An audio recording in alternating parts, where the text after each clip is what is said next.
Glória a Deus. Boa noite a todos. A graça e a paz. Diga assim: eu estou bem. Glória a Deus. Como o pastor bem disse, nós somos parceiros há algumas décadas e Deus tem sido generoso conosco, tem nos fortalecido, e eu creio que essa aliança ela vai se multiplicar, ela vai crescer a cada dia mais, vai ficar mais forte. Onde houver um coração apto para servir a Deus, eu creio que Deus estará envolvido. E isso é o que tem nos unido, tem nos ligado durante esses anos todos. Essa irmandade. Chegamos a ponto de viver uma vida bem misturada, bem comum, em casas, objetivos. Até a unção se misturou, irmão. E agora a gente está aqui misturado como reino de Deus. Não como tribo, mas como reino de Deus. A visão tem que ser essa: reino, tudo é para Ele, por Ele, é dele, tem que voltar para Ele. Não sobrou glória para você, meu irmão, é tudo dele. Toda honra e toda glória pertence a Ele. Então nós somos instrumentos nas mãos de um bom Deus para fazer a obra que Ele começou e colocou em cada um de nós. Então eu estou muito honrado de estar aqui. Agradeço a Eliseu e Ana por mais essa confiança. É uma confiança entregar o púlpito, entregar a ministração. Então eu sou grato, me sinto honrado por isso. É motivo de grande alegria estar no meio de vocês. Vocês são bênçãos. É o povo mais lindo da face da terra. É o povo também mais poderoso aqui na terra. É a igreja do Senhor Jesus. Amém? Então queremos agradecer a Deus nesse momento. Quero orar. Pai, muito obrigado por esse privilégio, pela oportunidade de me expor à ação do Teu Espírito mais uma vez, confiando, Senhor, que o Senhor nos chamou para sermos ministros do Evangelho, ministros da Tua Palavra. Sou grato para com aquele que tem me fortalecido, Cristo Jesus, meu Senhor. Me considerou fiel, me designando para o ministério. A vida ministerial, Pai, é uma vida de responsabilidade, é uma vida de fidelidade, é uma vida de introspecção, é uma vida com o coração aberto para receber diariamente, Pai, Tuas orientações. Senhor, eu creio que nesta noite também estarei, Senhor, disponível ao Teu Espírito mais uma vez, para que Ele realize em nossos corações segundo a Tua vontade. Eu não estou aqui, Pai, para fazer o que eu gosto, para fazer aquilo que eu penso. Estou aqui para que o Senhor, através da minha vida, alcance e influencie vidas neste lugar, nesta noite. Eu acredito piamente, Pai, que o Teu Espírito, na liberdade que Ele tem aqui neste lugar, Ele fecundará em cada coração aqui, Pai, a Tua vontade. Aquilo que o Senhor tem preparado para este culto, neste dia, nesta noite, certamente, Pai, o Senhor vai alcançar os Teus propósitos. A Tua palavra encontrará, Pai, lugar nos corações. Ela cumprirá todos os propósitos pela qual o Senhor, nesta noite, está enviando esta palavra. E as vidas que aqui estão, Pai, estarão atentas para a visitação do Teu Espírito, que ocorrerá a nível de espírito e de corações que são receptíveis. E eu creio, Espírito Santo, que o Senhor tem liberdade. Pai, a Tua palavra diz que onde o Espírito do Senhor está presente, aí há liberdade. Nós estamos aqui como filhos amados, com os corações voltados, Pai, para ouvir a Tua voz, para fazer aquilo que Te agrada, não aquilo que agrada a nós mesmos, mas aquilo que agrada ao Senhor. O Senhor nos chamou e nos designou para que fôssemos e dessemos frutos, Pai, e o nosso fruto certamente vai permanecer. Por isso estamos expostos à Tua palavra nesta noite. Estamos aqui deliberadamente, Pai, porque conhecemos o Senhor e o chamado que o Senhor tem para cada um de nós. Muito obrigado pela ação do Teu Santo Espírito em cada vida, em o nome do Senhor Jesus. Vocês estão me ouvindo bem aí atrás? Glória a Deus. Missões, elas pulsam no coração de Deus. Portanto, também deve pulsar em nosso coração. Precisamos entender a palavra missões. Precisamos compreender em que níveis Deus quer que entendamos essa palavra que é tão forte no meio evangélico, é tão falada, tão comumente anunciada, mas Deus não está interessado em títulos. Deus está interessado em ações. Amém? Eu queria só pedir um favor, eu estou com as pontas do dedo gelando aqui. Se pudesse diminuir o vento e a frieza desse camarada que está bem aqui sobre mim. Amém? Muito obrigado. Diminua as duas coisas, temperatura e vento desse camarada aqui, só para eu não perder a unção, irmão. Vocês estão aqui comigo ainda? Ainda bem que eu vim prevenido. Glória a Deus. É possível isso? Amém? Glória a Deus. No livro de Salmos, capítulo 2, rapidamente, eu queria que você abrisse aí. Tem um versículo que eu vou partir dele e nós vamos avançar um pouco. Salmos capítulo 2, verso 8, diz o seguinte. Você conhece muito bem esse salmo. Ele diz o seguinte na minha versão: pede-me, e eu te darei as nações por herança, e os confins da terra por possessão, ou por tua possessão. Salmo 2:8, pede-me e eu te darei as nações por herança. Esse é um salmo messiânico, óbvio, mas como a maioria das profecias na antiga aliança tem sentido duplo, este salmo, perdão, este versículo também tem um significado duplo. Ele apontava para Cristo, Deus falando para o próprio Filho, porque o salmo foi escrito aqui profeticamente falando do Messias, mas também foi escrito para nós. Foi escrito para os ousados, foi escrito para aqueles que creem. Ele está dizendo até onde a sua oração pode chegar. Eu não sei se você percebeu, mas o assunto aqui é a oração. E eu vou ministrar nesta noite aquilo que o Espírito Santo, durante essas semanas, fincou no meu coração. Eu vou falar um pouco sobre oração, sobre autoridade, sobre redenção, sobre o ir. Vou misturar um tudo, mas eu vou focar no sentido da oração. No sentido que o Espírito Santo tem nos levantado em nossas vidas, no nosso ministério. Eu queria até falar de outras coisas, mas isso foi o que Ele fez permanecer dentro de mim. E isso está pulsando muito forte. E eu creio que eu vou entregar aquilo que Deus colocou aqui dentro. Eu não estou aqui para agradar a mim, nem a ninguém, mas a vontade de Deus precisa ser cumprida em nós. Então, Ele está falando aqui sobre oração. Pede-me. O assunto aqui é oração. Agora, oração voltada às missões. Oração voltada à salvação de vidas. Ninguém será bem sucedido aqui na terra, em nenhuma obra que Deus tenha designado para mim e para a sua vida, sem que primeiro venhamos a gerar isso, a construir estradas pela oração, a construir caminhos através da oração. Nós temos desejo sim de fazer a obra de Deus, e aqueles que não têm, nesta noite terá. Eles terão esse desejo. É preciso esse ingrediente para o tipo de oração que eu vou falar nesta noite, que é a súplica. Daqui a pouco nós vamos conversar sobre isso.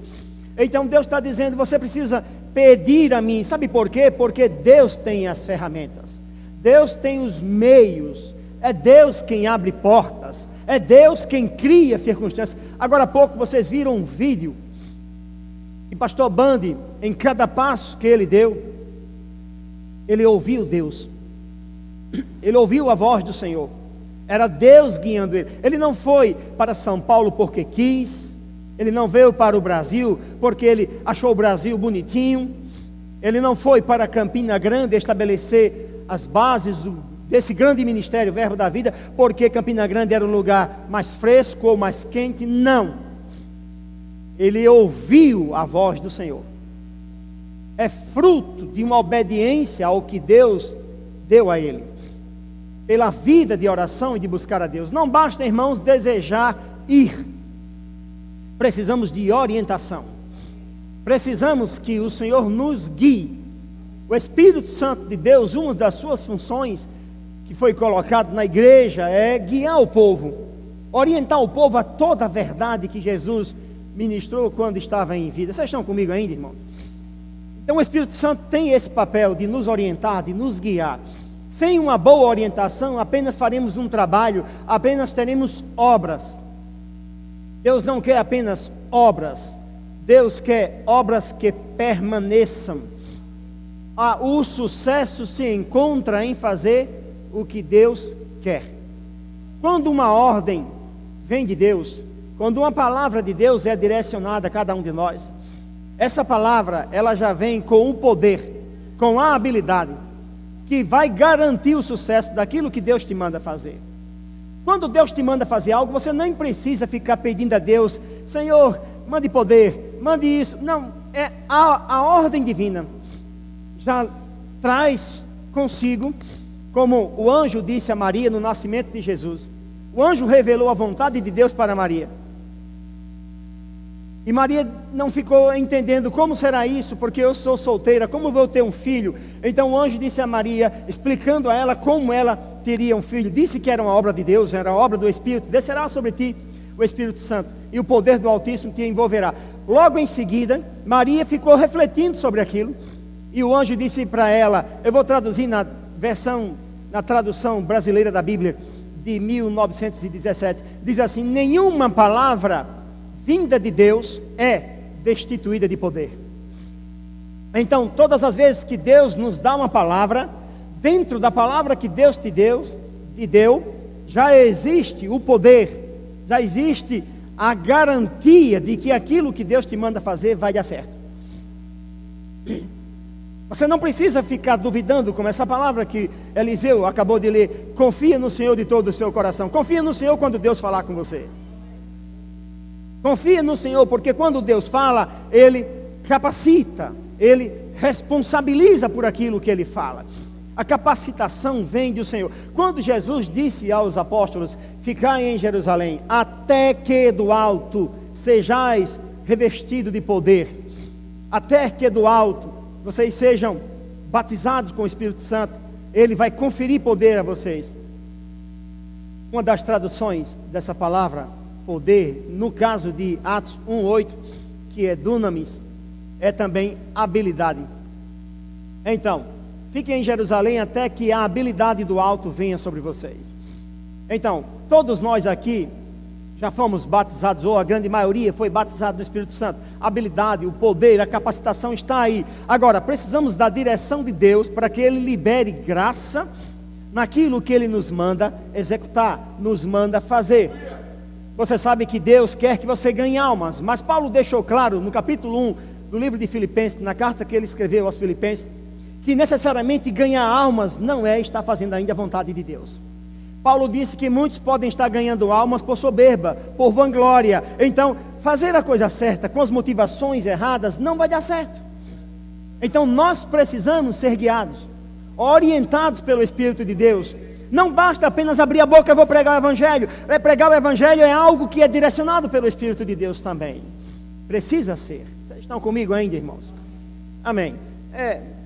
Com vista a isso que nós lemos, vamos para Mateus, no capítulo 9, por favor. Evangelho de Mateus, capítulo 9.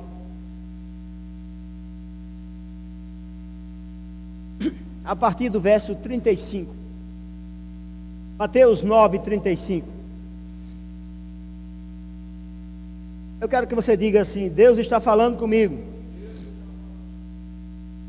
Eu vou perguntar a você: Ele está? Quantos creem nisso? Amém. Muito bem. Mateus 9, 35. E percorria Jesus todas as cidades e aldeias, ensinando nas sinagogas deles, e curando todas as enfermidades e moléstias entre o povo. E vendo a multidão, teve grande compaixão deles, porque andavam desgarrados e errantes, como ovelhas que não têm pastor. Então disse aos seus discípulos: A seara é realmente grande, mas os trabalhadores são poucos.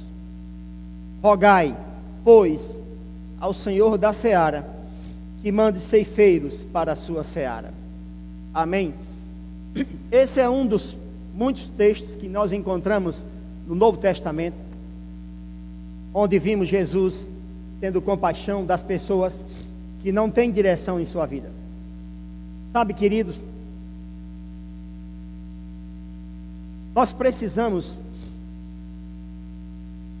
estar tão sintonizados com o Espírito Santo de Deus, quanto estamos sintonizados com a obra de Deus na terra. Eu vou tentar interpretar isso para você. Somos empolgados sempre para realizar algo para Deus. Quem nasceu de novo tem isso dentro. Queremos trabalhar para Deus, queremos fazer algo para Deus. E ficamos sintonizados, sabe? Algumas pessoas estão ali em cima na cabine de som, organizando a parte de todo o som desta igreja. Outros estão na questão da música. Outros estão por trás, nos bastidores, na intercessão, na administração financeira e assim por diante. Porque queremos fazer algo para Deus. Eu não sei você, mas eu sempre, desde o dia que nasci, desejo servir a Deus. Tanto é que quase 40 anos servindo a Deus, eu não conheço a palavra desânimo. Eu não sei que coisa é desânimo. Aí eu estou tão desanimado, não sei o que é isso. A cada dia que eu conheço o Senhor, mais animado eu fico. Mas eu o amo. Quanto mais se aproxima de Deus, mais a realidade de quão distante nós descobrimos que ainda estamos. Porque Deus não tem limites. E isso me atrai. Sempre estamos aprendendo algo com Ele. Mas você precisa estar tão sintonizado quanto você é com as obras que você realiza para Deus na terra, com o Espírito Santo de Deus. Porque o dono da obra sabe como fazer a obra funcionar. Então não é de qualquer forma, de qualquer jeito, que servimos a Deus, muito menos em missões, muito menos em ganhar almas. Vocês estão aqui ainda? Jesus teve compaixão, ele viu uma multidão caminhando como ovelhas errantes que não tem pastor, elas estão caminhando para o inferno. O homem sem Deus, se ele morrer e entrar no inferno, você precisa entender isso, ele não vai sair mais de lá. Parece que isso é tão normal para muitas pessoas. Eu não sei quanto a você, mas eu não vejo isso com normalidade. Quando se tem um entendimento pelas Escrituras do que é um inferno, nós não desejamos que pessoas entrem lá. O coração de Deus começa a pulsar em sintonia com o nosso.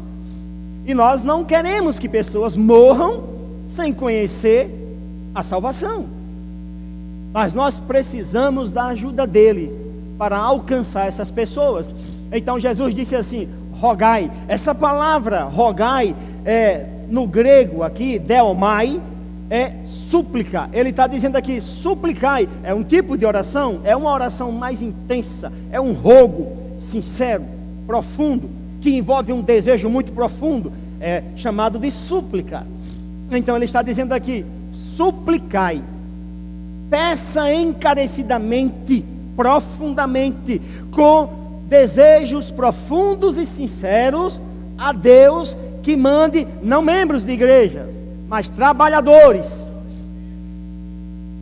Você está aqui ainda, irmão? Ele não disse que mande membresia para a igreja, ele quer trabalhadores, porque a seara é muito grande. A obra é... Olha, eu vou te dizer uma coisa, quando nós lemos lá em Salmo 2:8, pede-me e te darei as nações, isso é uma obra sobre-humana. E para uma obra sobre-humana, precisamos de um poder sobre-humano. Vocês estão comigo ainda? Não dá para realizar uma obra, uma façanha dessa, de uma magnitude dessa, por nós mesmos. Vocês estão entendendo? Esta é uma obra que, se formos olhar da ótica do ser humano, é impossível ganhar esse mundo para Cristo. Mas não segundo Deus. Porque para Deus, Então nós precisamos andar em sintonia com um poder sobre-humano. Paulo, escrevendo a carta dele à igreja em Éfeso, capítulo 6, verso 10, ele diz assim: quanto ao mais, irmãos meus, fortalecei-vos no Senhor e na força do seu poder. É interessante que essa palavra poder aí não é dunamis. Diferentemente da maioria dos lugares onde a palavra poder aparece, e normalmente é traduzida como dunamis. Esta é de fato a mesma palavra usada pelo apóstolo Paulo no capítulo 1, quando ele disse que devemos conhecer Deus e a sobreexcelência, a soberania, a supremacia do seu poder que opera em nós, o mesmo poder que ele usou ressuscitando Jesus dentre os mortos. Aí esta mesma palavra poder que foi usada para ressuscitar Jesus dentre os mortos, é a mesma palavra que Paulo usa preparando cada um de nós antes de dizer que devemos vestir uma armadura espiritual. É a palavra kratos e não dunamis. Este kratos é o poder em demonstração, é um poder explosivo, é uma ação do poder. Dunamis, a palavra dunamis, de fato, ao pé da letra traduzida, é um poder armazenado. Já kratos é o poder que estava armazenado explodindo, de tal forma que exteriormente se verá a manifestação desse poder. Então ele está dizendo: fortalecei-vos no Senhor e na força deste poder. A obra não é de homens, é de homens com o Espírito de Deus. Então Jesus disse: suplicai. Não vá, antes de ir, suplique, peça, clame por trabalhadores para essa seara. É interessante que existem outras. Venha comigo, por favor. Eu quero que você veja aí, primeiro, Efésios, capítulo 6. Eu volto já para Mateus. Em Efésios, capítulo 6, quando ele termina de descrever, quase termina de descrever a armadura, porque o capítulo 6, o verso 18, ainda está falando também de armadura. Muita gente não inclui ela, mas aí está a lança. E parece que não existe lança na armadura. Existe sim, está aí a lança. Não só tem espada não na armadura do crente, tem lança. Versículo 18 ele diz, 6:18 de Efésios: orando em todo tempo com toda oração e súplica. Esta palavra aí é a mesma lá de Mateus. Naumai, orando em todo tempo. Diga, todo tempo. Olha, Deus está instigando a igreja aqui a viver uma vida de oração. Ele está dizendo: orando em todo tempo, com toda oração e súplica no Espírito, e vigiando nisso, com toda perseverança e súplica por todos os santos. Amém? Vocês estão comigo ainda? Muito bem, então a súplica aqui foi direcionada aos santos. Amém? Mas já em 1 Timóteo, siga adiante, por favor. 1 Timóteo, no capítulo 2.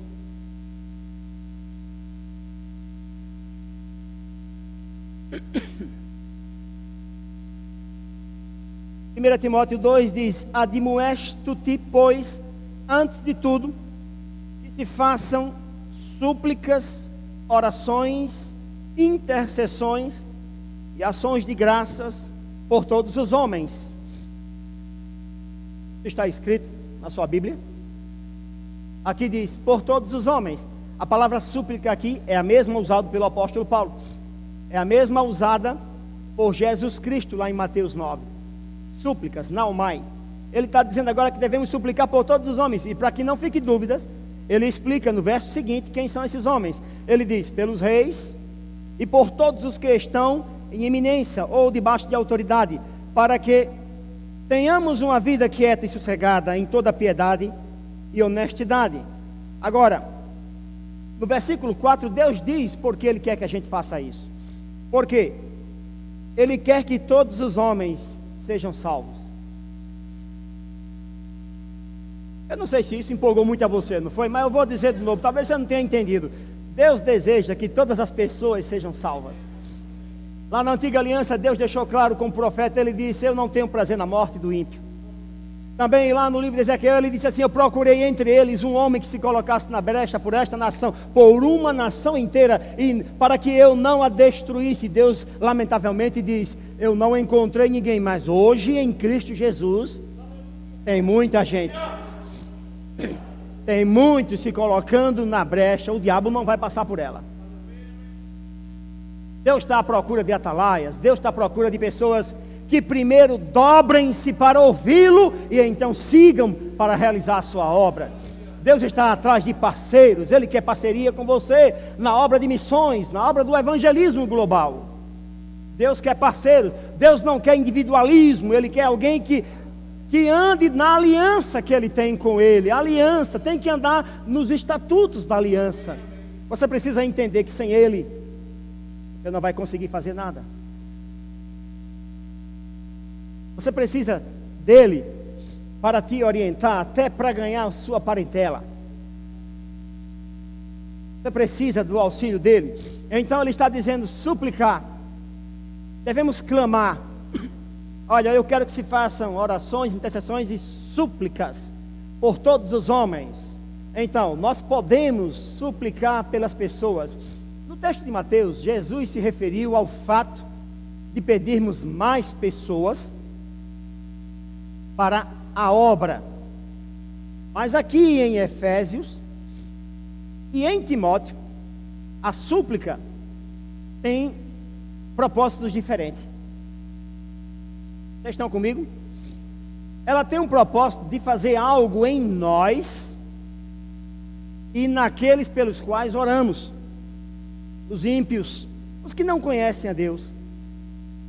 O que será que o Espírito Santo quer que aprendamos ou entendamos na questão da súplica?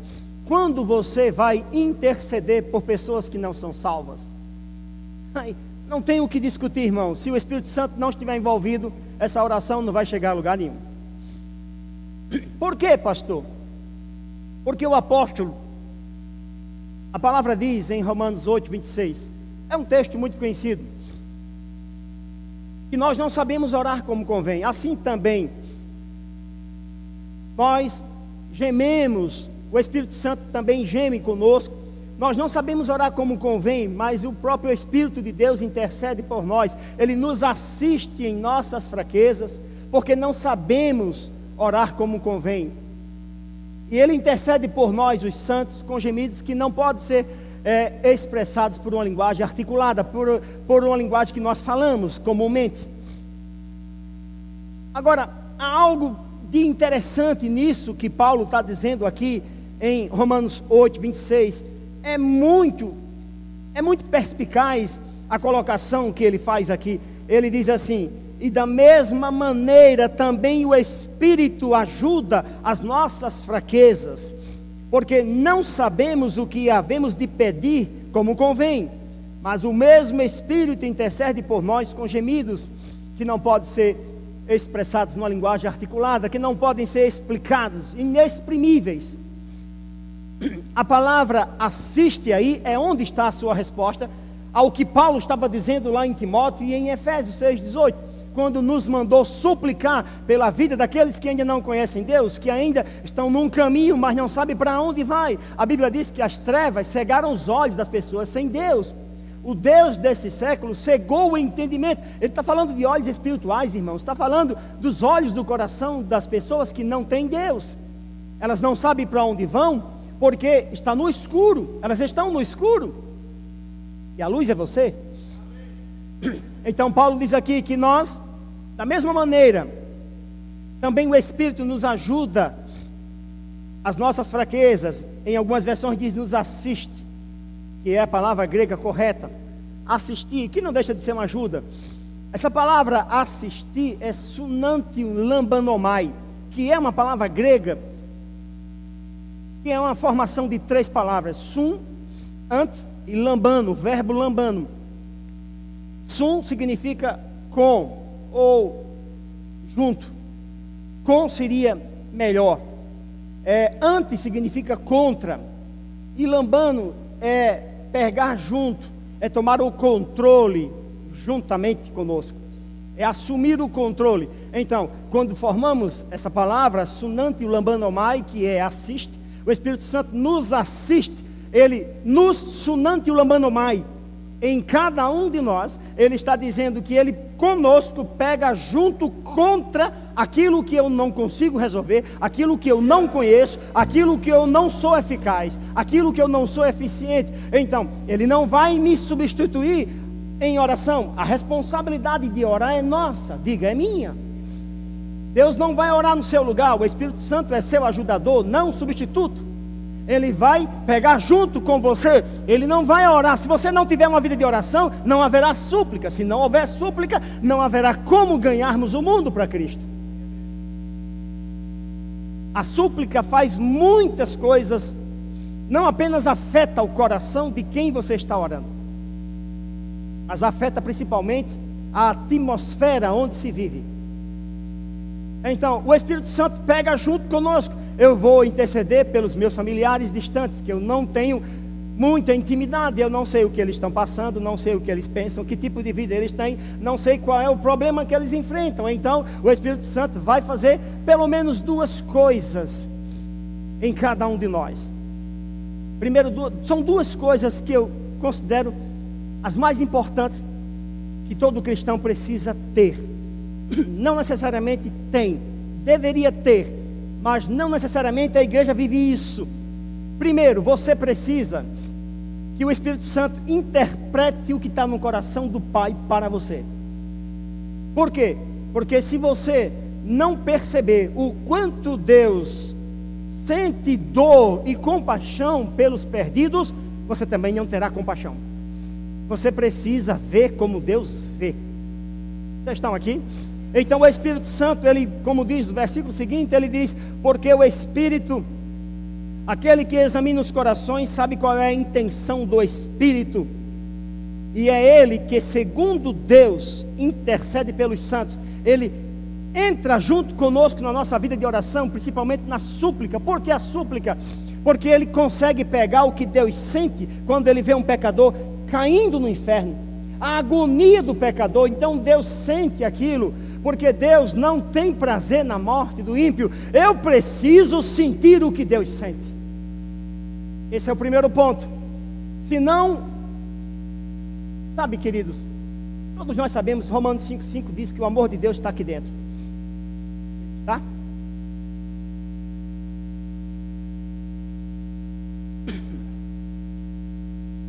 O amor de Deus está aí dentro? A Bíblia diz isso ou não? Foi derramado no seu coração? Tá, mas sabe que isso necessariamente não significa que você está amando? Não significa necessariamente que você está andando segundo o amor de Deus?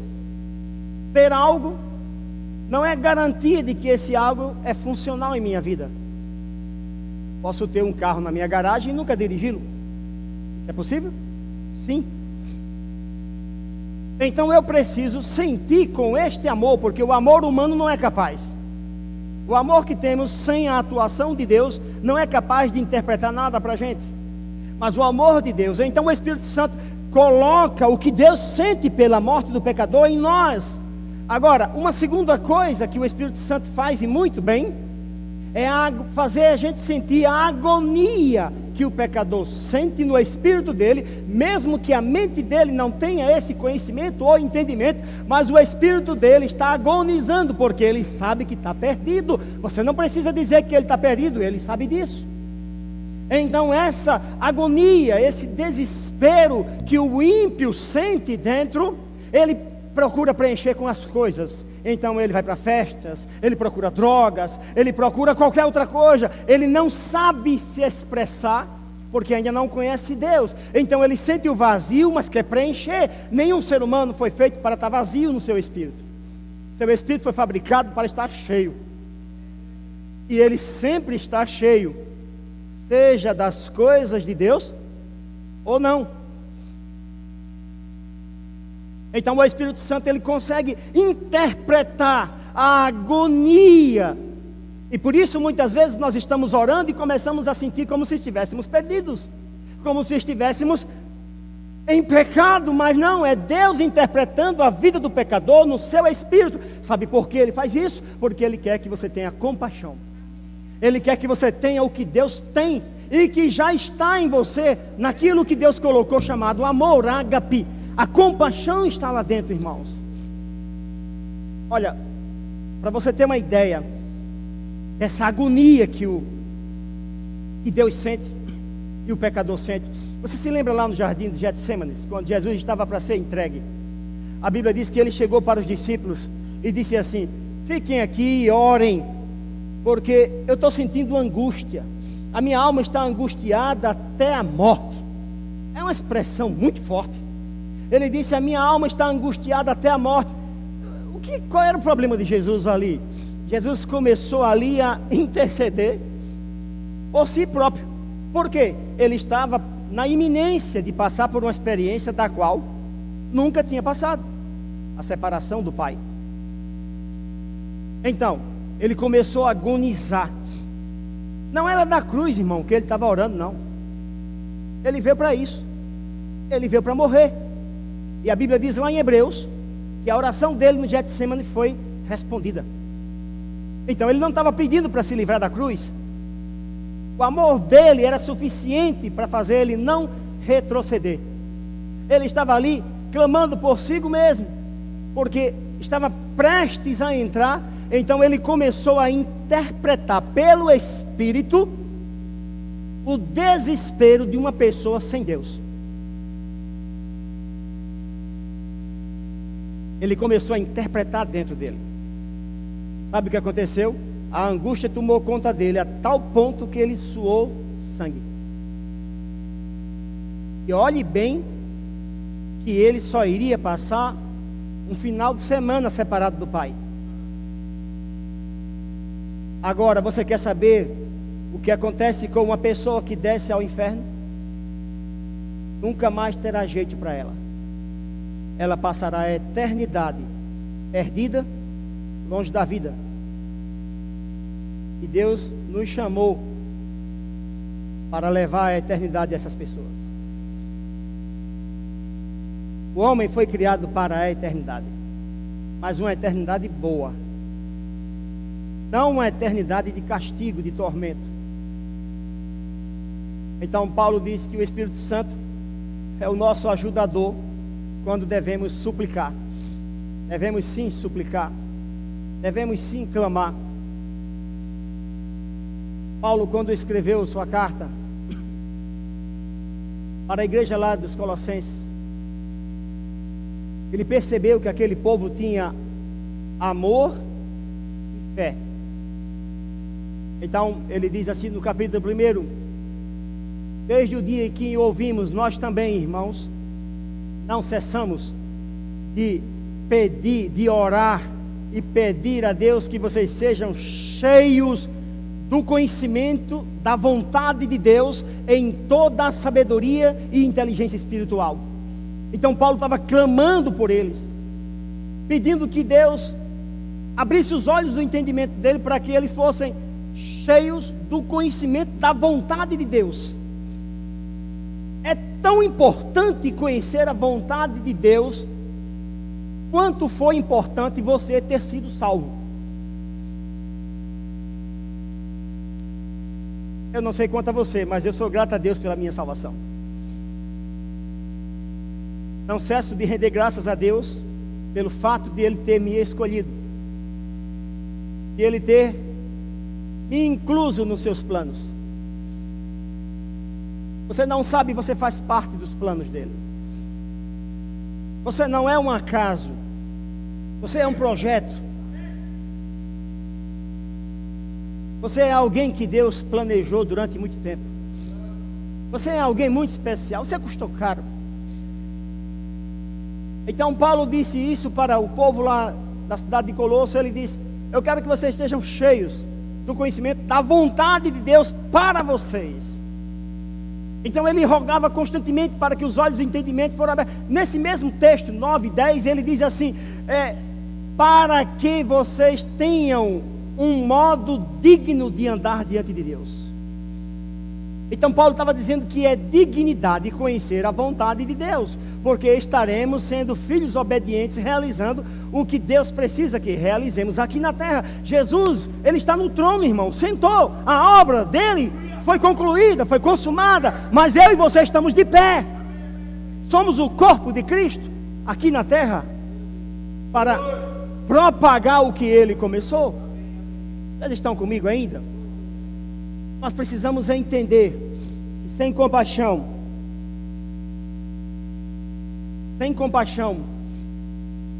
não haverá missões, haverá passeio. Deus não quer chamar crentes para passear entre as nações. Ele quer missionários que comecem onde Ele mora. Eu não entendo, pessoas que nunca ganharam uma alma nem onde mora a vida inteira, mas querem ir para algum outro país. Não vai, irmão, você não vai para canto nenhum. Você não consegue ganhar uma alma da vizinhança, vai ganhar outra na África. E você pode ganhar almas lá na Rússia, no Japão.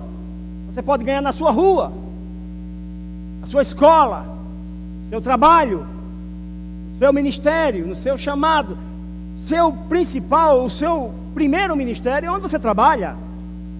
Você não precisa de um título para ganhar almas.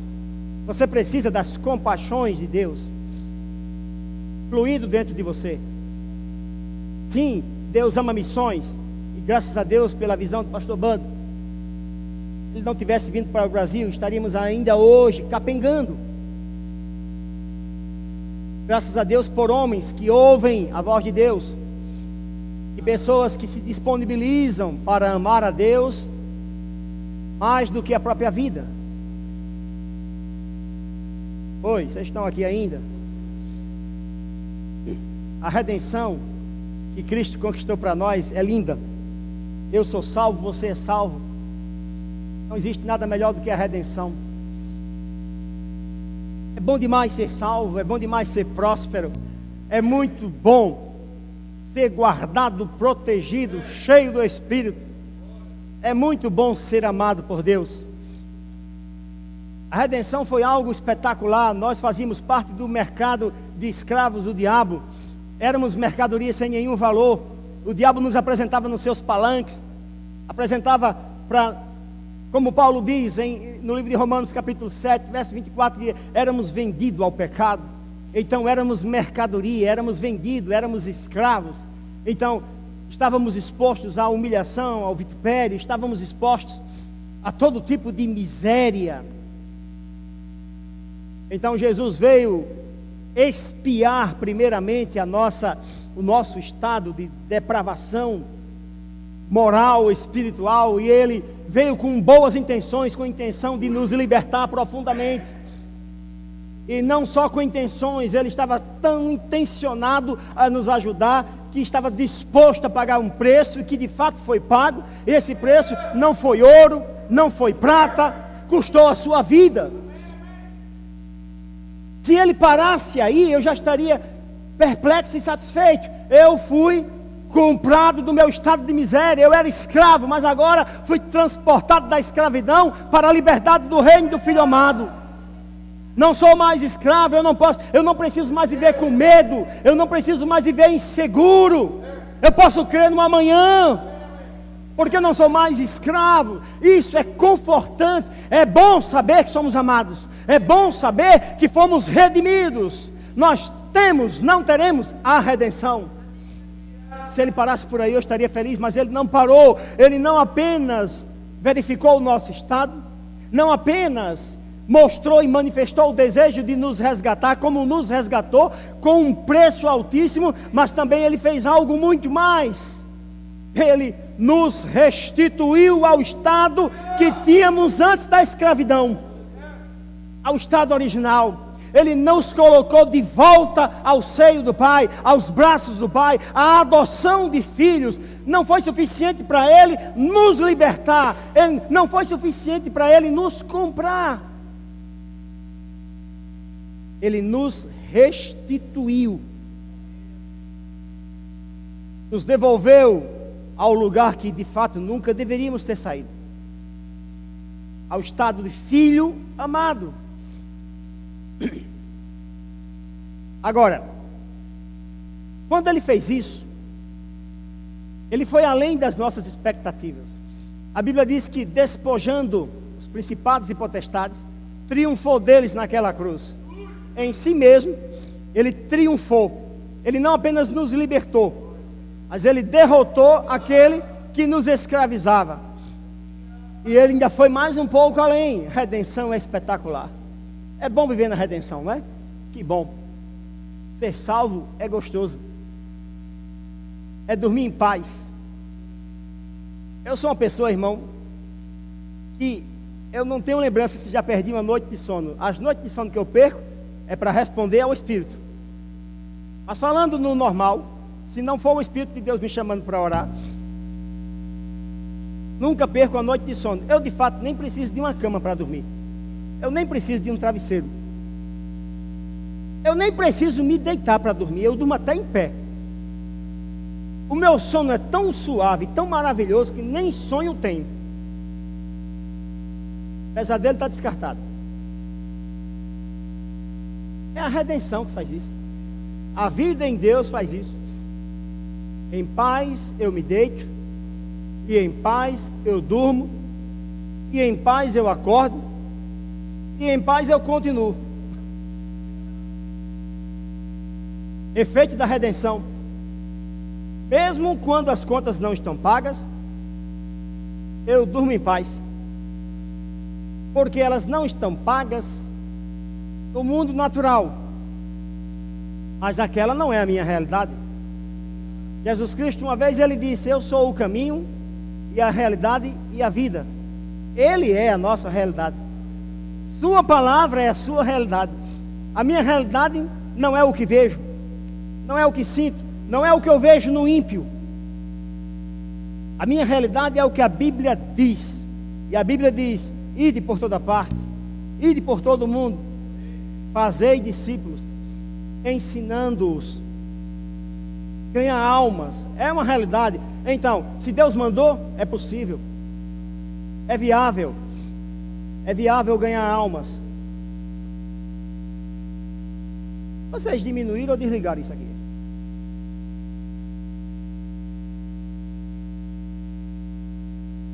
Estou de olho em você, viu, meu irmão?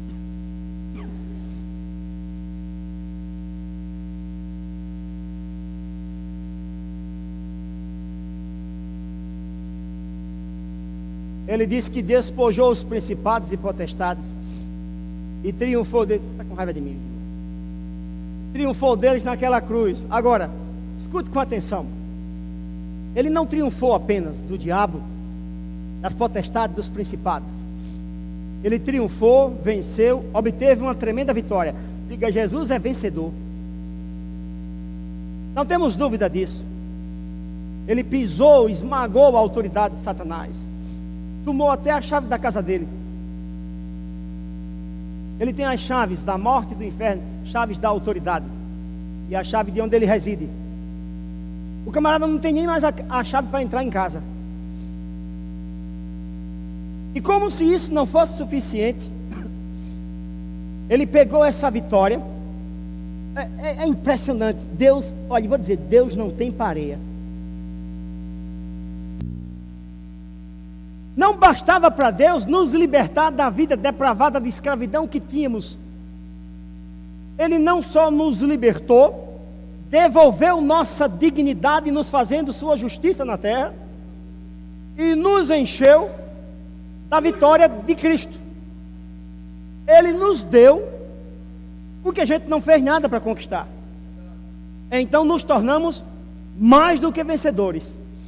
Por quê? Porque Jesus venceu e pegou a vitória dele, que é representada pela autoridade no nome dele, colocou em nós e disse: agora vocês são os senhores.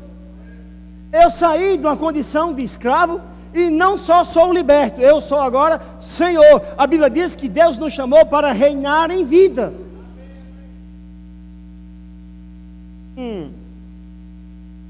Coisa boa. Então quer dizer, pastor, que quando eu confessei Jesus, o senhorio dele na minha vida,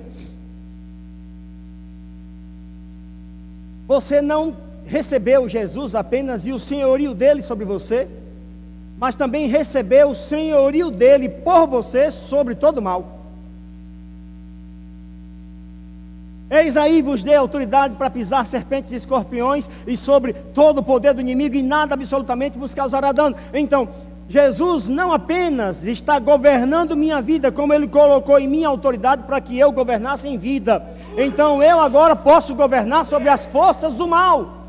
Então, agora somos os libertadores do restante da humanidade.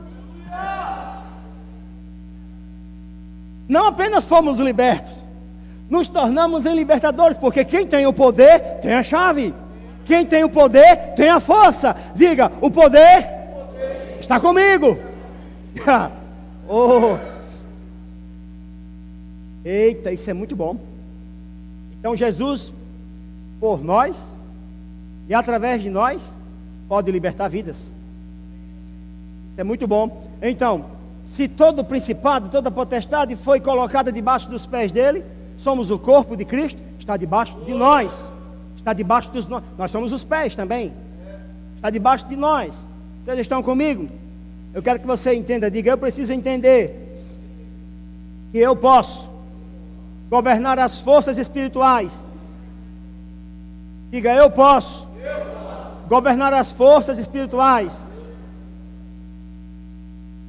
Vocês acreditam nisso? Esse é o ingrediente para libertar os homens. Diga, eu posso governar sobre as forças espirituais.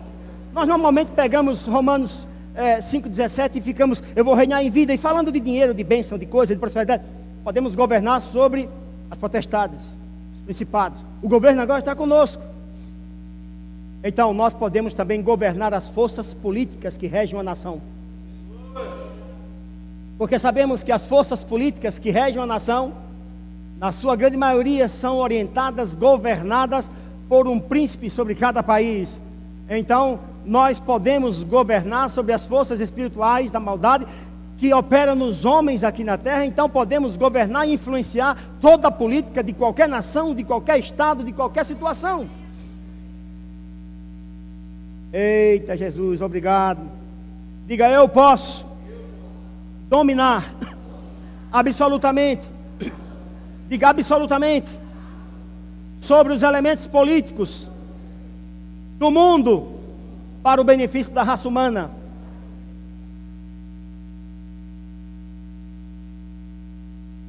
Quando você está suplicando, se quer falar de missões, quer falar de ganhar almas, primeiro não é ir para a rua, é para o quarto.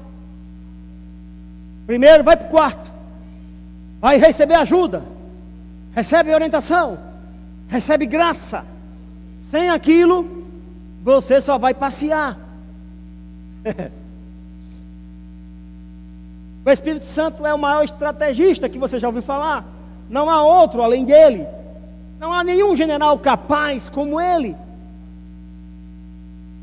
Quando você suplica por vidas que você quer ganhar, quando você tem desejo da salvação, eu não entendo como cristãos não se incomodam de saber que o pai, a mãe, ou o irmão, o tio, o primo, a qualquer hora pode morrer e vai descer ao inferno sem Jesus, e a pessoa não está fazendo nada. Eu não compreendo isso. Aqueles que têm o amor de Deus são movidos por este amor. O amor está em você, amado. Mova-se.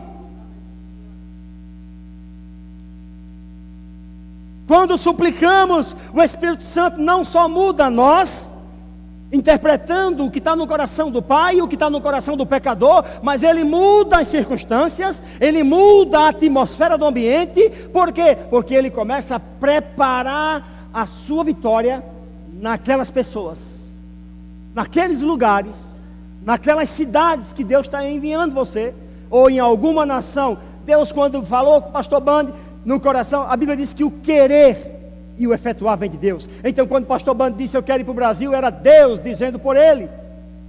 Era Deus olhando você e eu e dizendo, vá para lá. Lá tem Eliseu, lá tem Valdec, lá tem João, lá tem Maria, lá tem fulano. Era Deus pensando em você quando disse, Band, vá para o Brasil. Quando Deus falou com ele que o desejo nasceu no coração, E ele começou a orar. Você precisa levar os seus desejos, que são desejos de Deus, à presença de Deus, para que Deus realize-os. Você precisa apresentá-lo como oferta e sacrifício vivo. Deus está aqui, nasceu no meu coração. Segue, irmão, continua orando. Apresenta esses desejos que Deus fará crescer. Deus é quem dá crescimento. Ele vai colocar isso como prioridade em sua vida. Mas você tem que ir para a presença. Então quando nós vamos para a presença, Deus fica fora da presença ali e fica lá onde eu vou chegar. Ele vai para o ambiente que te mandou. Ele vai para a pessoa que está te enviando. Você está orando no quarto e Deus está lá com ela, preparando a atmosfera, abrindo o caminho, construindo passagens. E quando você chegar lá, a palavra vai encontrar o seu lugar e ela não voltará vazia. Não voltará vazia. Não podemos chegar em qualquer nação de qualquer jeito. Precisamos preparar o terreno. A oração, a súplica principalmente, ela prepara estradas. Ela abre caminhos. Vocês estão comigo ainda? Eu li a respeito de um missionário aqui no Uruguai. Ele estava distribuindo folhetos na fronteira entre Uruguai e Brasil, no meio da mata. Uma rua separava Brasil e Uruguai. E ele disse que quando começou a entregar os folhetos no Uruguai, as pessoas não se interessavam. E alguns jogavam fora. Elas não davam valor nenhum àqueles panfletos que ele entregava. E ele ficou perplexo. E uma das mulheres que não se interessou, ele ficou observando e começou a seguir aquela mulher. E aquela mulher foi caminhando, caminhando. Teve uma hora que ela precisou passar para o lado do Brasil. Quando ela migrou para o lado brasileiro, ele novamente foi a ela entregar o panfleto. Dessa vez ela recebeu, agradeceu, totalmente diferente. E ele dizendo que foi uma experiência tremenda, porque o ar no Brasil é bem diferente. As pessoas têm mais facilidade de receber, porque isso é indício de crentes orando. É indício de crentes bombardeando a atmosfera satânica e dizendo assim: você não vai reter, a minha oração passa e a resposta chega. Nenhuma potestade e entidade vai reter o desejo de um crente. A Bíblia diz: muito pode a súplica do justo. Muito pode, pela sua eficácia, pela sua eficiência, a súplica sua. É muito forte a súplica de um justo. Muito é capaz de fazer. Paul Yang-Shu, que hoje é chamado David Yang-Shu, tem uma das maiores igrejas da terra. Ele conta também um testemunho, ele dando uma pregação, ele dizendo que eles iam pregar no Japão e os japoneses não se rendiam a Jesus, que era a coisa mais difícil ganhar um japonês para Jesus. Eles não davam atenção. Então os japoneses pegavam um avião e iam para a Coreia do Sul. Quando o avião pousava no aeroporto, que eles desciam, muitos deles se convertiam. Sem pregação. Procurava alguém para entregar a vida a Cristo, a atmosfera. Paul Yang-Shu estava falando sobre oração e dizendo: muitos não sabem orar, estão brincando de oração, mas quando se ora, as coisas acontecem.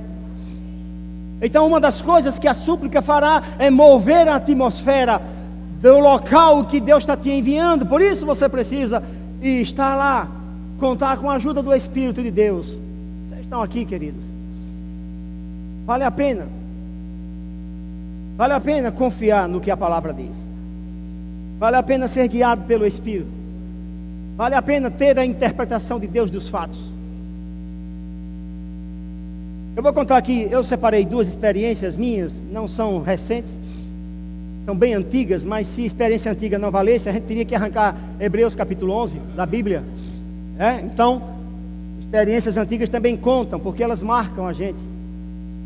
Eu tinha aproximadamente 15 anos.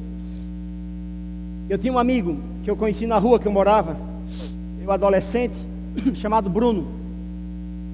Eu brincando com ele na rua, com meu irmão mais novo,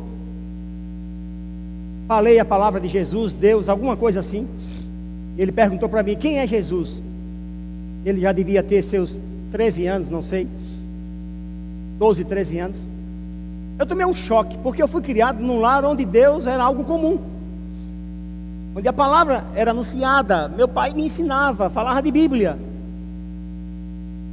Eu achava que todo mundo na terra conhecia Deus, ou que teria ouvido falar. Ele disse, quem é Deus? Ele nunca tinha ouvido falar a palavra Deus. Ele morava na mesma rua que eu.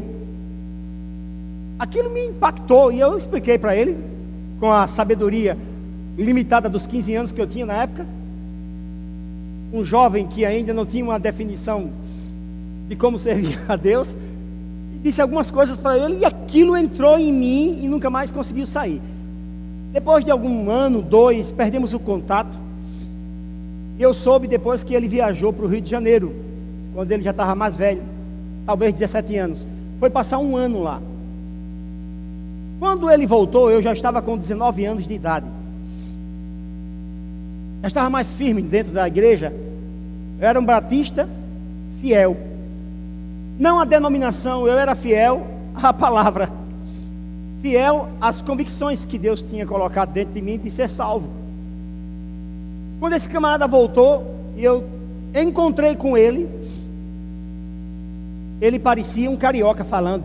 Tinha algo estranho, ele não falava mais nordestino, ele não era mais aquele cara que eu conheci. Ele estava cheio de gírias, botou umas tatuagens. E eu disse, rapaz, quem é esse camarada? E ele se confidenciou para mim e disse, rapaz, eu estou precisando de ajuda. Ele se envolveu lá, num período de um ano, ele se envolveu com drogas, ficou dependente de drogas, se envolveu com roubo, homossexualismo. E você olhava para a imagem dele física, estava transfigurado. Você via que o rosto estava transfigurado, cheio de picadas e total dependência. E aquilo de imediato gerou uma compaixão. Eu não entendia como entendo hoje, mas aquilo gerou uma compaixão dentro de mim.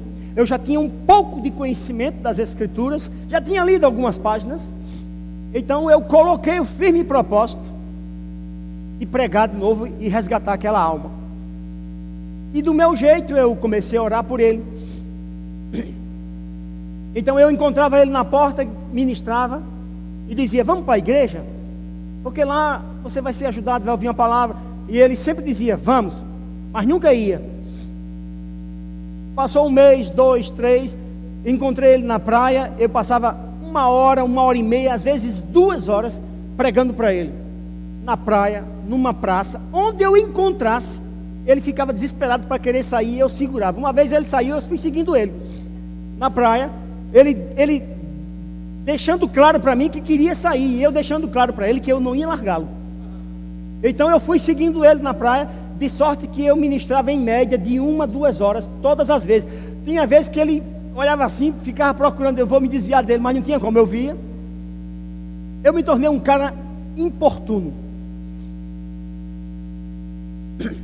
2 horas aqui, e eu digo, vamos para a igreja? Não, eu vou, Valdec, eu vou. E o tempo passando, e nunca ia. Vamos para a igreja? Eu vou, e esse eu vou, passou de 1 ano, e eu encontrando ele de novo, pregando, eu não desisti dele, irmão.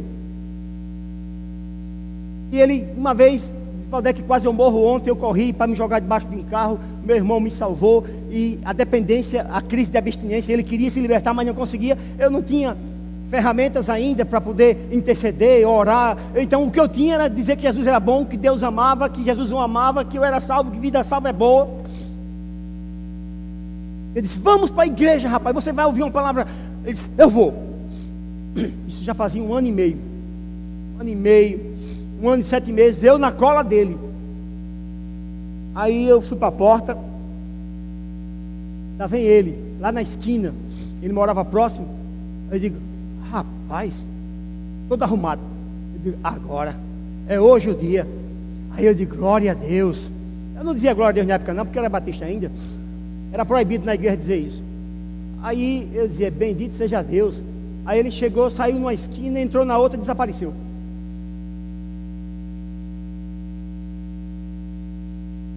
Aí encontrei ele na rua, e aí rapaz, eita, rapaz, não sei, ele não sabia que eu tinha visto. Não, rapaz, eu não consegui ir, mentindo, né? Eu digo, mas vamos no próximo domingo? E nesse vamos, 2 anos se passaram. E eu insistindo, Aí um dia, outro dia, lá vem ele na esquina de novo. Eu digo, agora, veio até com a Bíblia, o camarada, com a Bíblia na mão. Eu digo, rapaz, o cara já vem com a Bíblia. Ele está querendo Deus mesmo. Aí eu digo, agora sim, agora vai dar certo. Aí ele foi, caminhou, passou uma esquina, passou outra, entrou de novo e fugiu. Eu disse, Jesus, eu não aguento mais não. Eu disse, eu não vou atrás mais desse cara não. Chega. São 2 anos. Convidando, pregando, e o cara chegou na esquina. O que é que custava ele vir aqui? Eu não entendia sobre forças espirituais. Eu não entendia sobre a autoridade que eu tinha. Eu disse, Jesus, eu não quero mais não, vou pregar para ele mais não. Aí no domingo seguinte, eu estava lá no culto, sentado. Quem aparece no culto? Bruno. Não veio só. Na rua que ele morava, existia uma legião de viciados, e por isso ele não conseguia sair do vício, porque boa parte dos vizinhos dele, tudo eram viciados. Ele trouxe todo mundo para a igreja. Eu fui lá na porta recebê-lo com aquela alegria, disse, quem são esses? Eu já conhecia a turma, né? Aí ele disse, fulano, eu não sei o que ele fez. Toda a tropa de viciados veio para lá naquele dia, e todos foram salvos. 2 anos depois, eu acompanhei o crescimento dele. Eu não sabia nem essa palavra discipulado, mas eu acompanhei.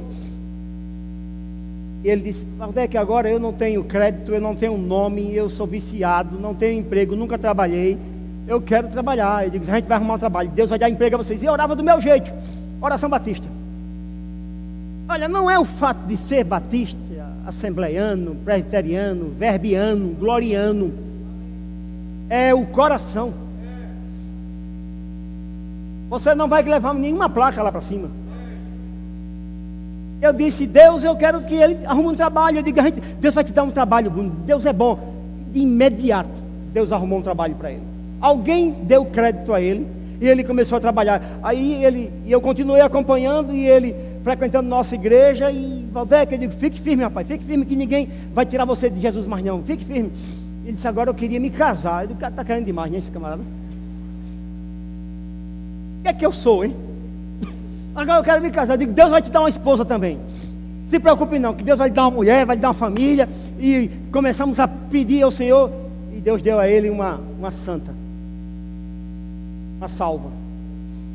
Conclusão, ele casou, foi mudando de posto, de emprego. Deus deu honra a ele, se tornou um pregador. Famílias e filhos lindos. 2 anos. Eu fico pensando, se eu tivesse largado ele com 1 ano, ou 1 ano e meio, onde meu amigo estaria? Ele não era familiar, irmão, era alguém que eu amava só. Você não precisa conhecer uma pessoa para amá-la. Você tem o amor de Deus. Jesus deixou claro, amai os vossos inimigos, é possível. Eu sei que meu tempo acabou, tem uma tela ali piscando ali agora, dizendo corra, corra, mas eu vou contar só mais um testemunho aqui. eu vou contar mais um, que também marcou. Esse foi com o meu primo.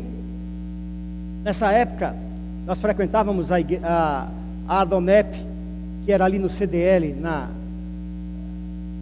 no Clube de Diretores Lojistas, né? Aí, meu primo era viciado em droga desde que nasceu. E ele tinha um amigo chamado Wellington, era o Binho e o Wellington. Eu quero que você guarde isso no seu coração. A autoridade que Deus te deu serve para alguma coisa. Ela serve para mudar esse mundo. Não só para trazer dinheiro para a sua vida e bênção, mas serve para salvar vidas. E esse camarada, que era amigo dele, morava na rua. Veio das favelas, viciado em droga, todos dois. Só que o meu primo tinha casa e tinha família. E o outro, ninguém. Menino de rua, viciado na favela do Vegel. Então, ministrei para eles. Fui ministrando durante o tempo, eu e Nina. E um belo dia eu disse, vamos, tal dia para um culto. Ia haver um evento. Alguns homens e mulheres de Deus estariam lá na Donep. Eu disse: eu passo aqui tal hora para pegar vocês. Combinado, todos dois. Um sem teto e o outro com teto, e todos dois com drogas, dependentes. Isso era uma segunda-feira, passei lá. Quando eu chego lá esperando que eles estivessem arrumados, eu já estava diferente, eu já estava batizado do Espírito Santo, eu já estava avivado, eu já conhecia alguma coisa sobre autoridade. Quando eu chego lá na porta para pegá-los, eles dois estavam sentados de calção na porta. Eu chego com a Bíblia, e aí? Aí ele se levantou e disse: você não fica chateado? Eu digo: fico. Venha cá os dois, levante. Levei eles para dentro de casa, deixei nem terminar a conversa. Eu já conhecia um pouco do diabo. Coloquei eles lá no quarto. Eu vou orar por vocês. Posso? Pode. Coloquei as duas mãos em cima de cada um deles. Diabo, eu quebro o seu poder, domínio, influência, operação,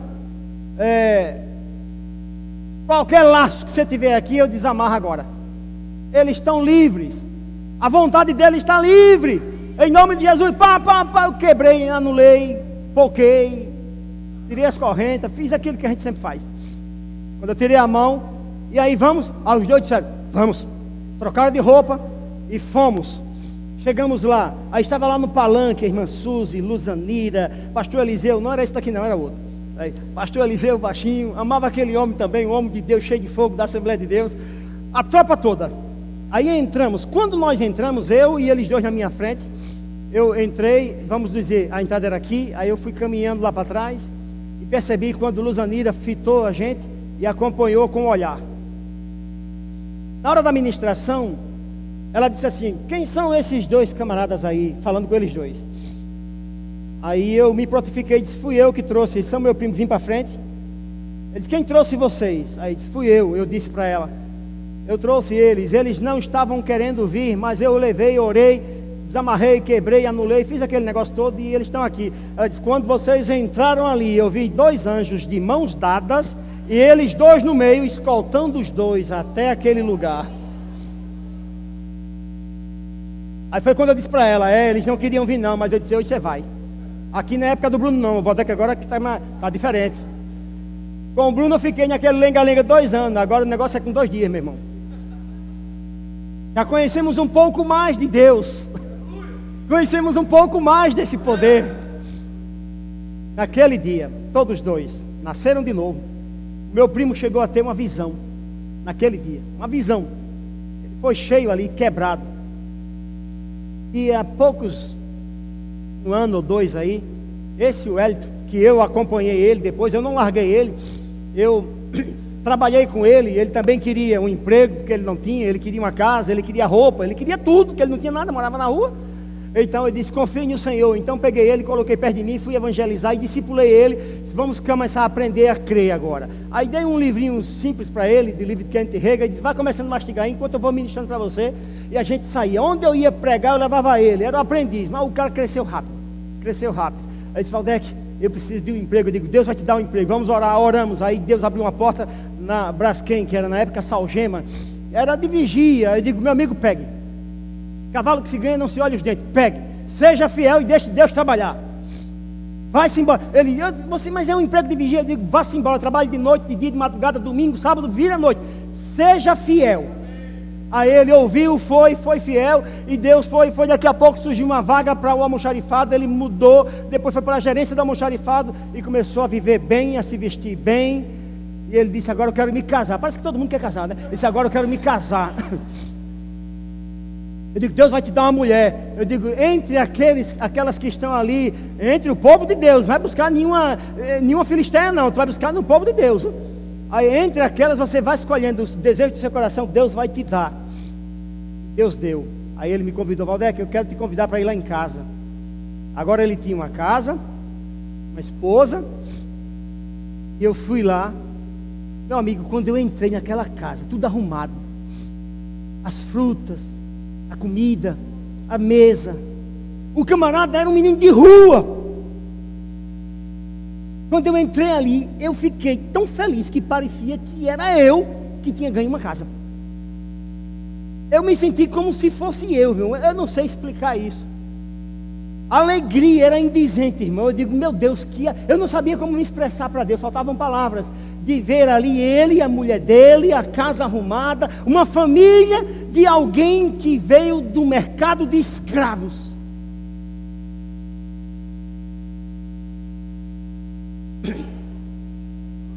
Aí nos separamos, ele ficou numa igreja, passaram-se mais de 20 anos. Um dia eu estava lá na nossa igreja, entre um camarada todo de terno, mais de 20 anos depois, 25 anos, eu a priori não o conheci. Terminou o culto, que eu fui me aproximando dele, foi que os traços vieram à tona. Eu disse, você é o Hélito? Era, o camarada estava que nem eu, assim, todo vestido, servo do Deus Altíssimo, pastor. Eu parei ali, fiquei olhando para ele. Eu só não beijei porque não era mulher. Eu digo, rapaz, fiquei olhando ali para ele. Deus, vale a pena. Vale a pena não gastar a vida pensando só no nosso estômago.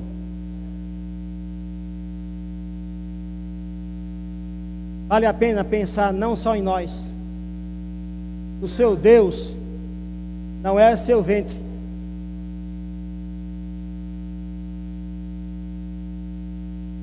Fique de pé, por favor.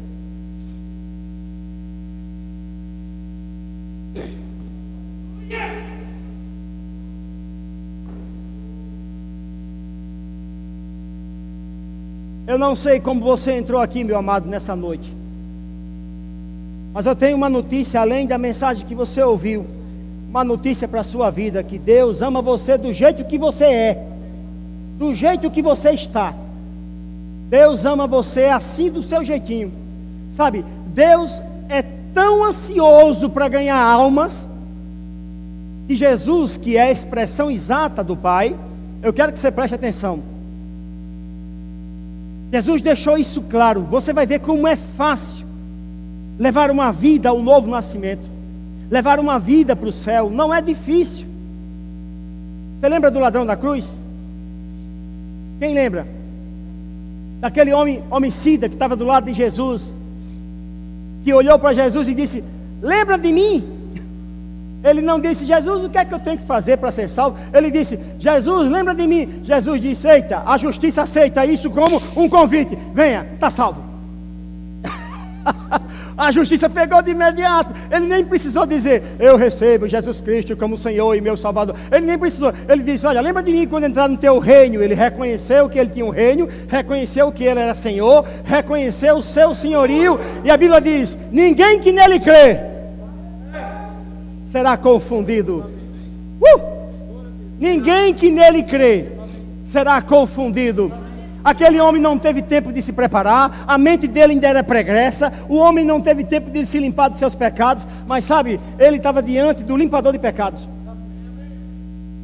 A Bíblia diz em Hebreus que Deus, por Jesus Cristo, o sacrifício dele, por si mesmo aniquilou o pecado. O pecado não é mais o problema da humanidade, só resta agora o problema do pecador. Mas o pecado foi resolvido. Ele matou o pecado na cruz. Seus pecados já foram perdoados. Deus aceita você. Deus quer você como você é. Ah, pastor, mas eu sou espírita, eu mexo com macumbaria, com candomblé, eu mexo com imagem, não me interessa, não interessa para Deus. A única coisa que interessa para Deus é você. Mas eu posso servir a Deus com as minhas coisinhas. Fique livre, mas entregue o coração a Jesus Cristo. Ele quer você. Ele não quer que você se prepare, porque você não pode. Ninguém pode se preparar. Não existe preparo para a salvação. O que existe é que a palavra de Deus, quando vem, esclarece. Jesus Cristo é o Filho de Deus. É o único mediador entre Deus e os homens. É o único que morreu e derramou o seu sangue na cruz, pagando um preço pela sua redenção. Você tem uma escolha, escolha a vida. Escolha a salvação em Cristo Jesus. Ele disse: eu sou o caminho. Ele não disse que era um caminho, querido. Ele disse que é o caminho. Ele disse que é o caminho e a verdade e a sua vida. Você não chegará a Deus a não ser por meio de Jesus Cristo. Jesus Cristo quer você. Deus está clamando, Ele quer sua criação de volta. Nós temos orado constantemente dizendo: Deus, abre o entendimento dos olhos, abre o entendimento do teu povo. Senhor, aviva a tua obra nesses dias, derrama a tua glória, derrama a tua graça. Senhor, restaura. Nós temos clamado, suplicado ao Senhor para que Deus aqueça o coração da sua igreja, que comece a queimar dentro da igreja a sede, a necessidade de que é urgente a chamada. Quando Jesus disse rogai, essa palavra naomai, ela tem uma expressão de urgência. Ele está dizendo, é com muita urgência, rogue ao Pai que mande trabalhadores, porque a seara é grande. Em outra ocasião ele disse: olhai os campos que já estão brancos para a ceifa. Jesus Cristo te ama. Eu lhe amo. Mas você não me conhece, mas Deus que está em mim conhece você. Eu não preciso lhe conhecer para lhe amar, porque eu não conhecia Cristo e Ele morreu assim mesmo por mim. Então esse amor não se explica, se recebe. Deus te ama. Jesus Cristo te ama. Isso que estamos falando não é uma religião, não é uma doutrina, não é uma denominação, é vida eterna. É a vida de Deus que precisa ser comunicada ao seu coração. É a eternidade que Deus quer colocar dentro de você, meu amado, minha amada. Não é uma doutrina, não é oração, não é Bíblia. É a vida eterna que Deus quer te dar, quer que você receba. Você não vai sair daqui hoje sem receber a eternidade. Se você entrou aqui nesta noite e nunca fez uma aliança com Jesus Cristo, essa noite, esse culto, essa festa bonita aqui, Deus preparou por causa de você. Ele estava pensando em você quando fez isso. Não foi por causa do pregador, nem por ninguém aqui, foi por causa de você. Não foi por causa dos salvos, foi por causa de você que Deus te atraiu com amor a este lugar. A salvação está aqui, e o nome dela é Jesus Cristo. Você nunca fez uma aliança com Cristo, essa é a sua noite. Aonde você estiver, aí mesmo, apenas faça um sinal com a sua mão, você que quer receber Jesus como Senhor e seu Salvador. Deus tem vida eterna para você. Se você nunca fez essa decisão e gostaria de fazer nesta noite, faça um sinal para mim aí, eu quero abençoar a sua vida.